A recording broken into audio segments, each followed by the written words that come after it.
Hello everyone and welcome back to my channel Edmond Mintaros, and for today's quick tutorial I'm going to show you guys on how to bookmark a web page in the Mozilla Firefox web browser. And without further ado, let's go ahead. So all you have to do is to open up on a Firefox browser, and then dito lang sa searching address bar, so kailangan lang natin mag-search ng isang web page. So for example, si Wikipedia. And then, search lang natin yan. Kung paano ba natin yan i-bookmarks. So, dito lang sa right side, mga kaibigan, dito sa taas, makikita mo dito yung star icon na to. And then, ito yung bookmark this page. Or pwede mong gamitin yung keyboard shortcut na Ctrl+D. So, i-click mo lang yan. And then, next ay mag-pop up ito, mga kaibigan, ang bookmark settings. So, add bookmarks, ito yung name. So, pwede mong baguhin tong name niya. And then dito naman sa kanyang location, so click mo lang tong arrow na to kung saan mo i-designate yung web page bookmarks.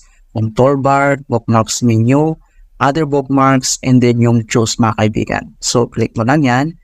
And then next step ay click mo lang tong save. So save, click mo yung save. Ayan. So makita mo dito na save to bookmarks. And other settings naman na pwede natin gawin. So dito lang sa top right corner, i-click mo lang tong 3-line icon na yan. Ito yung Open Applications menu. So click mo lang yan. And then next step ay select mo lang dito yung bookmarks. Click mo lang yan. Makikita mo kaagad dito yung bookmark settings. Now, pwede mo itong i-edit this bookmarks, search bookmarks, and yung hide bookmarks toolbar. And then dito naman sa baba, makikita mo dito yung mga recent bookmarks. Mga kaibigan, nandito siya. And then kung gusto mo itong i-modify yung bookmarks, so i-click mo lang itong manage bookmarks, or pwede mo gamitin yung keyboard shortcut na Ctrl+Shift+O. Okay, so click mo lang yung manage bookmarks, and then lalabas ito, mga kaibigan. So nandito lahat yung history, downloads, tags, or bookmarks. Makikita mo kaagad dito yung bookmarks toolbar, bookmarks menu, and then other bookmarks. And then nandito naman yung kanya.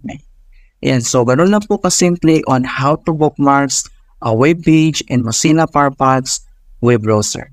And please don't forget to like this video, subscribe to my channel for more quality content.